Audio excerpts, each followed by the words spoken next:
सफला एकादशी व्रत कथा। महाराज युधिष्ठिर ने पूछा, हे जनार्दन, पौष कृष्ण एकादशी का क्या नाम है? उस दिन कौन से देवता का पूजन किया जाता है और उसकी क्या विधि है? कृपया मुझे बताएं। भक्त वत्सल भगवान श्री कृष्ण कहने लगे कि धर्मराज, मैं तुम्हारे स्नेह के कारण तुमसे कहता हूँ कि एकादशी व्रत के अतिरिक्त मैं अधिक से अधिक दक्षिणा पाने वाले यज्ञ से भी प्रसन्न नहीं होता हूँ।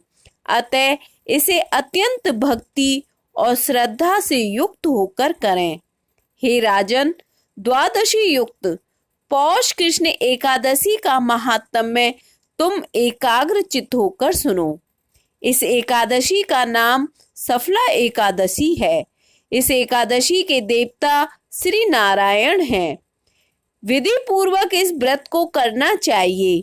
जिस प्रकार नागों में शेषनाग, पक्षियों में गरुण, सब ग्रहों में चंद्रमा, यज्ञों में अश्वमेघ और देवताओं में भगवान विष्णु श्रेष्ठ हैं, उसी तरह सब व्रतों में एकादशी का व्रत श्रेष्ठ है। जो मनुष्य सदैव एकादशी का व्रत करते हैं वे मुझे परम प्रिय हैं। अब मैं इस व्रत की विधि कहता हूँ। मेरी पूजा के लिए ऋतु के अनुकूल फल, नारियल, नींबू, नैवेद्य आदि 16 वस्तुओं का संग्रह करें। इस सामग्री से मेरी पूजा करने के बाद रात्रि जागरण करें। इस एकादशी के व्रत के समान यज्ञ, तीर्थ, दान, तप तथा कोई व्रत नहीं है।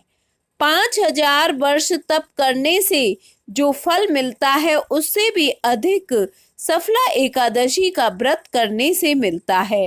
हे राजन, अब आप इस एकादशी की कथा सुनिए। चंपावती नगरी में एक महिष्मान नाम का राजा राज्य करता था। उसके 4 पुत्र थे। उन सब में लुम्पक नाम वाला बड़ा राजपुत्र महापापी था। वह पापी सदा पर स्त्री और वैश्यागमन तथा दूसरे बुरे कामों में अपना पिता का धन नष्ट किया करता था। सदैव ही देवता, ब्राह्मण, वैष्णवों की निंदा किया करता था। जब राजा को अपने बड़े पुत्र के ऐसे कुकर्मों का पता चला तो उन्होंने उसे अपने राज्य से निकाल दिया। तब वह विचारने लगा कि कहाँ जाऊं और क्या करूं।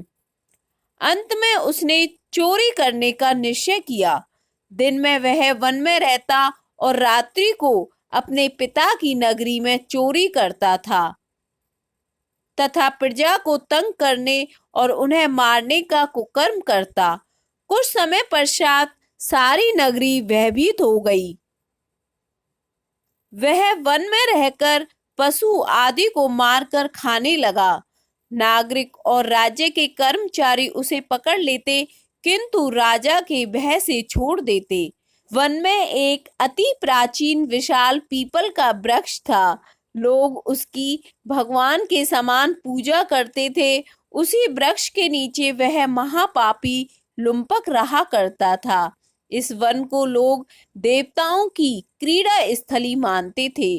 कुछ समय पश्चात पौष कृष्ण पक्ष की 10वीं के दिन वह वस्त्रहीन होने के कारण शीत के चलते सारी रात्रि सो नहीं सका और उसके हाथ पैर अकड़ गए। सूर्य उदय होते होते वह मूर्छित हो गया। दूसरे दिन एकादशी को मध्याह्न के समय सूर्य की गर्मी पाकर उसकी मूर्छा दूर हुई। गिरता पड़ता वह भोजन की तलाश में निकला। पशुओं को मारने में वह समर्थ नहीं था, अतः पेड़ों के नीचे गिरे हुए फल उठाकर वापस उस पीपल वृक्ष के नीचे आ गया। उस समय तक भगवान सूर्य अस्त हो चुके थे। वृक्ष के नीचे फल रखकर कहने लगा, हे भगवान, अब आपके ही अर्पण के ये फल हैं, आप ही तृप्त हो जाइए। उस रात्रि को दुख के कारण रात्रि की भी नींद नहीं आई।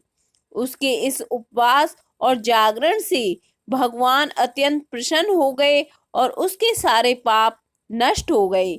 दूसरे दिन प्रातः एक अति सुंदर घोड़ा अनेक सुंदर वस्तुओं से सजा हुआ उसके सामने आकर खड़ा हो गया।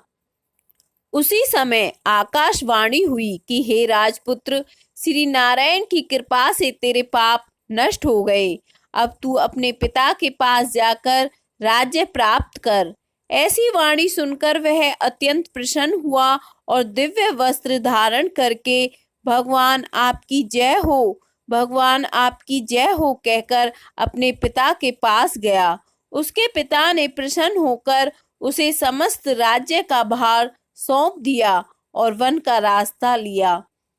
अब लुम्पक शास्त्र अनुसार राज्य करने लगा।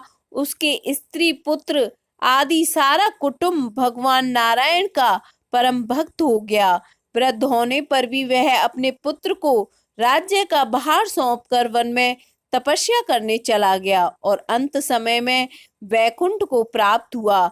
अतः जो मनुष्य इस परम पवित्र सफला एकादशी का व्रत करता है उसे अंत में मुक्ति मिलती है।